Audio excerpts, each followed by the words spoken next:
Je m'appelle Chloé, et à l'instant où j'ai poussé la porte d'entrée de ma maison à Lyon, le monde que je pensais connaître s'est effondré. Ce ne sont pas le canapé renversé ou les cadres photos brisés qui ont arrêté mon cœur. C'était le silence, épais et suffocant, comme si l'air lui-même retenait son souffle, attendant que je crie. Je venais de passer 3 jours à un séminaire d'entreprise dans les Alpes, à jouer à des jeux de confiance avec des collègues sans importance, pour finalement rentrer dans une maison qui hurlait la trahison. Mes mains tremblaient en composant le numéro de Thomas. Mon mari. L'homme qui avait juré qu'il me soutiendrait toujours. Une sonnerie, 2. Messagerie vocale. Bien sûr. Il était probablement dans le manoir impeccable de sa mère à Bordeaux, prétendant ne pas savoir pourquoi j'appelais. Thomas, quelqu'un est entré par effraction chez nous. Le coffre-fort est ouvert. Rappelle-moi. Ma voix se brisa alors que je marchais sur des livres éparpillés, mes yeux balayant les débris. Ce n'était pas un cambriolage au hasard. La télévision était toujours fixée au mur, mes bijoux intacts. Ils étaient allés droit au coffre-fort, droit aux lettres de ma grand-mère, les seuls souvenirs que j'avais d'elle. Ces pages jaunies n'étaient pas que du papier. Elles étaient sa voix, ses histoires, ses avertissements sur les gens qui feraient n'importe quoi pour enterrer la vérité. J'avais grandi dans son petit appartement de Lyon, apprenant à rester forte après que le divorce de mes parents eût déchiré notre famille. Elle était assistante juridique, vive comme l'éclair, et ses lettres contenaient son récit de l'affaire Lambert, un accord commercial qui avait ruiné la réputation d'un homme des décennies auparavant. Cet homme était le père de ma belle-mère. Mon téléphone vibra. Léo, mon collègue, m'envoya un texto. Comment s'est passé le retour? Quelqu'un est entré par effraction chez moi, répondis-je, les pouces tremblants. Il connaissait la combinaison du coffre-fort. Mon Dieu, Chloé, ça va? Tu as besoin que je vienne? Non. Je sais qui a fait ça.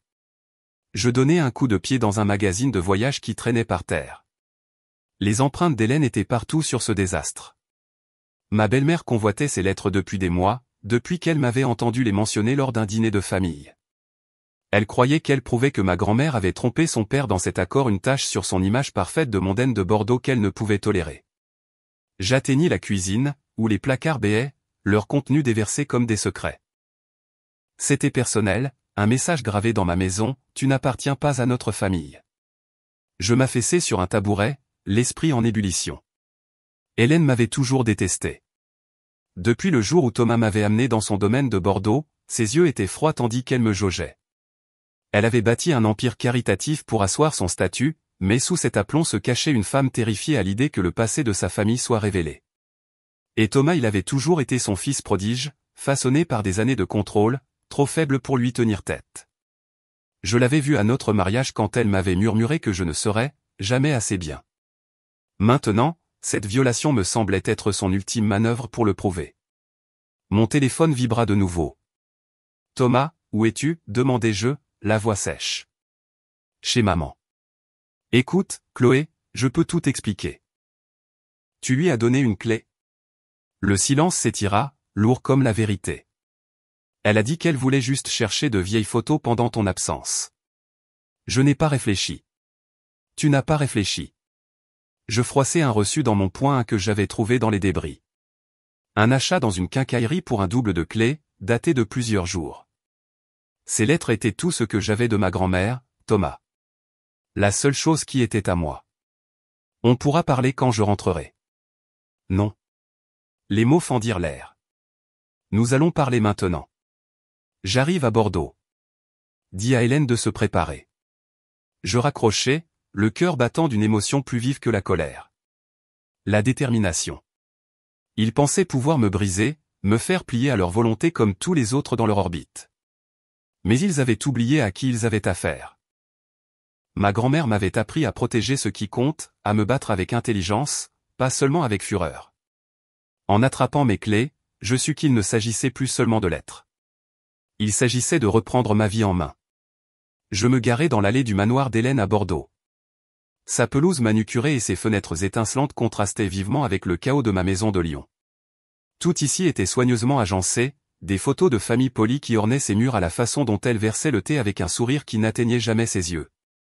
Aucune photo de mon mariage, bien sûr juste des moments d'enfance de Thomas et Sophie, figés dans la version de la perfection d'Hélène.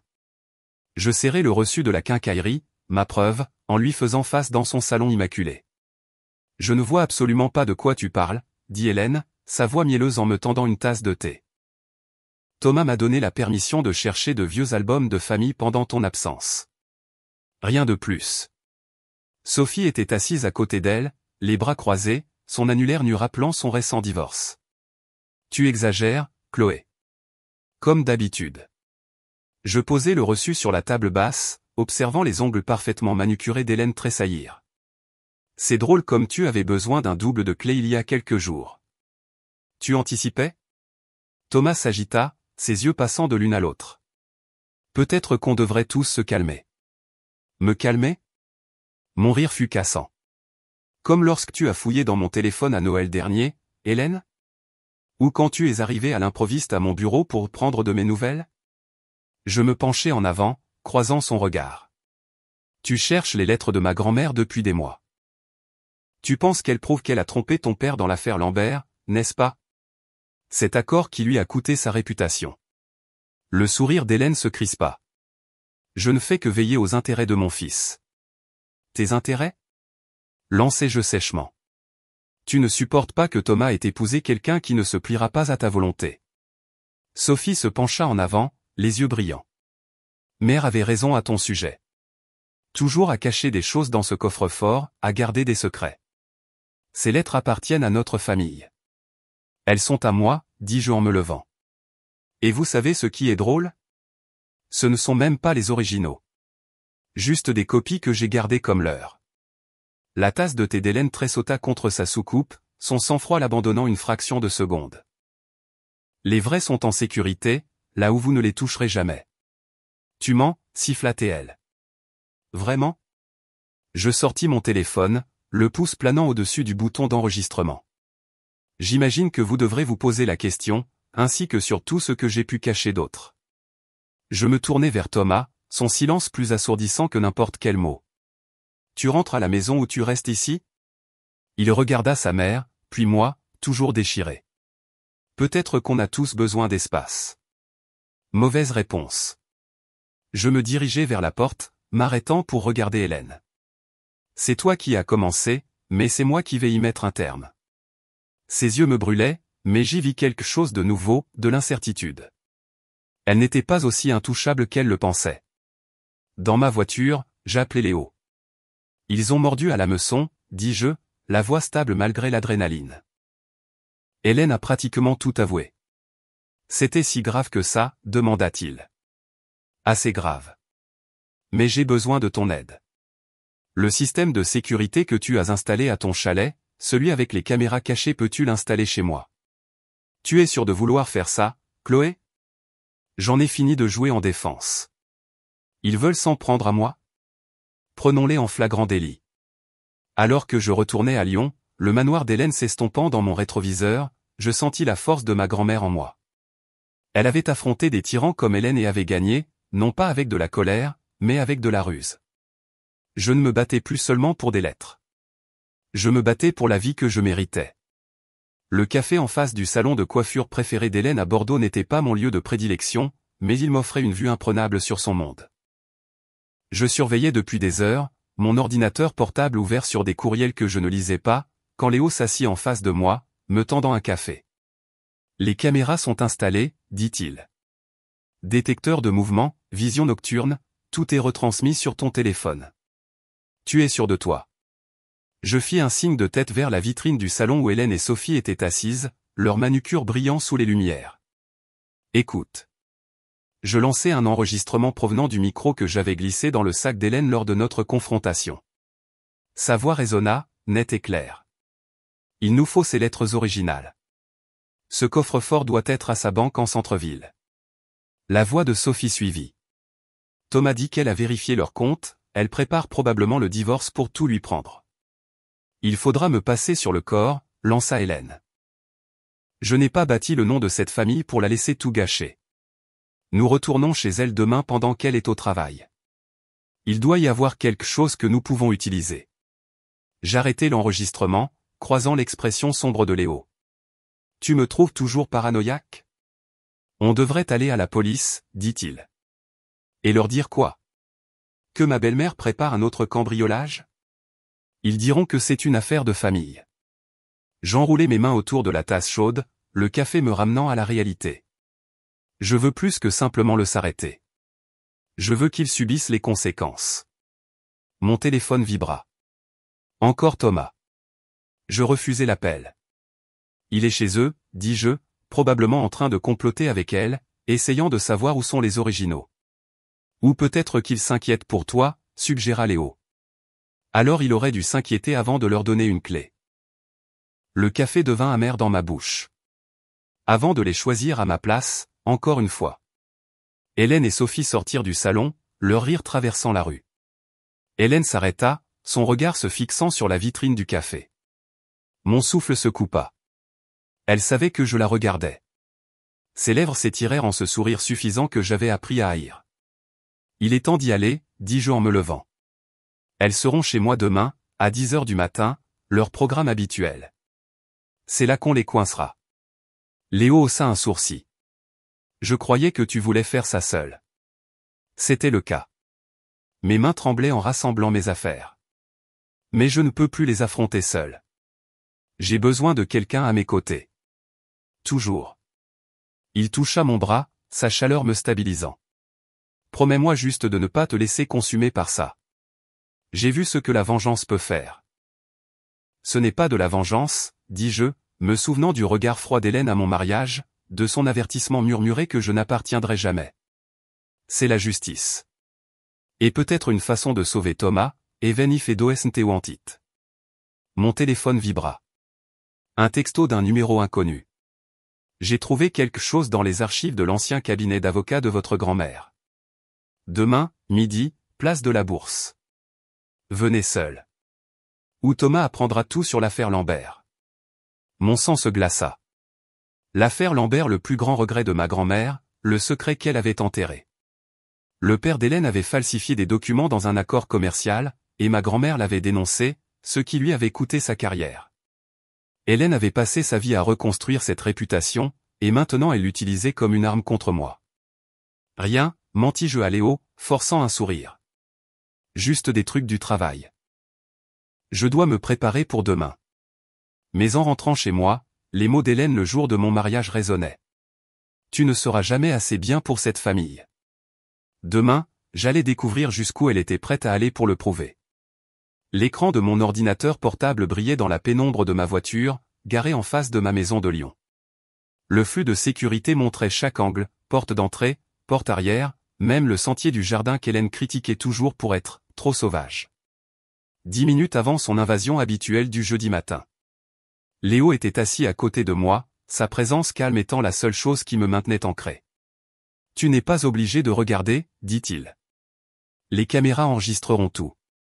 J'ai besoin de le voir, dis-je, les jointures blanches autour de ma tasse de café. J'ai besoin de savoir exactement comment ils s'y prennent.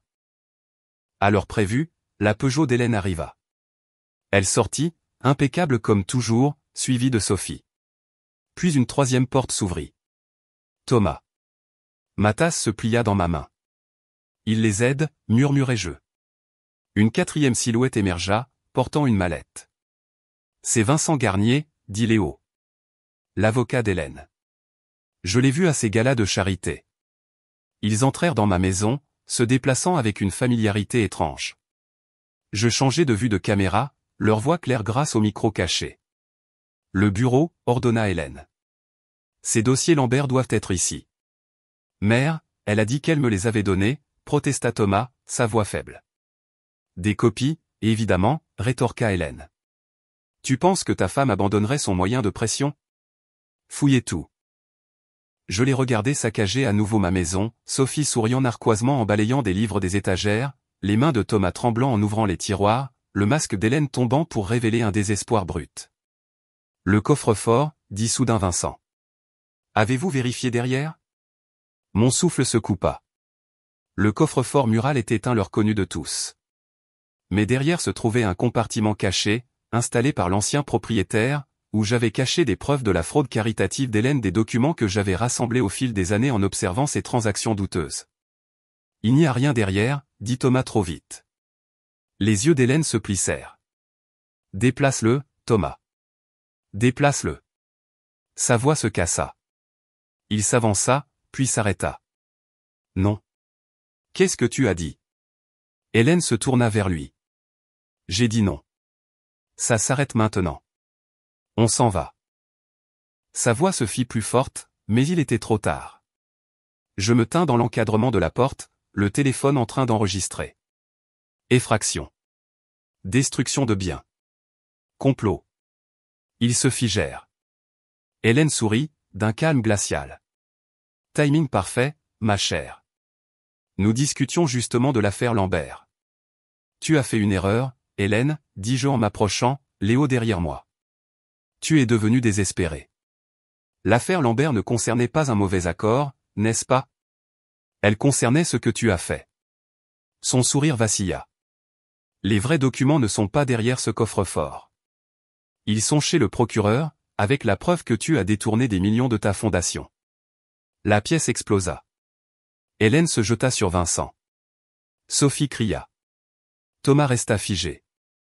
Mais je gardai les yeux sur Hélène, regardant son monde parfait se fissurer. Parfois, la justice ne consiste pas à détruire quelqu'un, dis-je, la voix stable. Parfois, elle consiste à les laisser se détruire eux-mêmes. Les gyrophares de la police clignotèrent à l'extérieur, peignant les murs en rouge et bleu. Des officiers firent irruption, menottant Hélène alors qu'elle criait qu'elle était la victime. Vincent s'éclipsa. Sophie se lamenta sur la loyauté familiale, et Thomas ne fit que regarder, le visage pâle. J'avais gagné, mais la victoire avait un goût amer. Ma maison était toujours en ruine, mon mariage terminé, les lettres de ma grand-mère toujours disparues. En tendant mon téléphone au détective, avec l'enregistrement et tout le reste, je réalisai que le vrai combat n'était pas encore terminé. Le couloir du palais de justice de Bordeaux ressemblait à un tunnel, froid et sans fin. J'étais assise sur un banc en bois, regardant les amies mondaines d'Hélène chuchoter, leurs yeux se posant sur moi en attendant sa mise en accusation. 3 semaines depuis l'effraction, et elles n'arrivaient toujours pas à croire que leur reine de la charité faisait face à des accusations de détournement de fonds. Thomas apparut, des cernes sous les yeux, Sophie agrippée à son bras, me fusillant du regard. Je me concentrai sur mon téléphone, prétendant lire des courriels. Chloé, on peut parler? La voix de Thomas était trop proche. Les papiers du divorce sont chez ton avocat, dis-je sans lever les yeux. Signe-les. Ce n'est pas, il s'assit à côté de moi. Mère veut passer un accord. Elle te rendra les lettres de ta grand-mère, toutes, si tu retires les charges. Un rire amer m'échappa. Tu ne comprends toujours pas. C'est toujours ta mère, et c'est tout ce qui compte, n'est-ce pas? Des têtes se tournèrent alors que ma voix portait. Elle a détruit notre mariage, m'a terrorisé dans ma propre maison, a volé des millions. Ce ne sont pas des erreurs, Thomas. Ce sont des choix.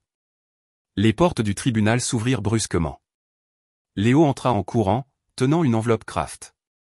Je l'ai, dit-il, essoufflé. Trouvé dans le bureau de Vincent. À l'intérieur se trouvait une lettre d'Hélène à son avocat, datée d'avant mon mariage. Une assurance, dis-je en la parcourant, au cas où je menacerais un jour son contrôle sur toi. Je levai les yeux alors qu'Hélène entrait, menottée, ses yeux se fixant sur la lettre. La peur traversa son visage. « Où as-tu eu ça ?» demanda-t-elle.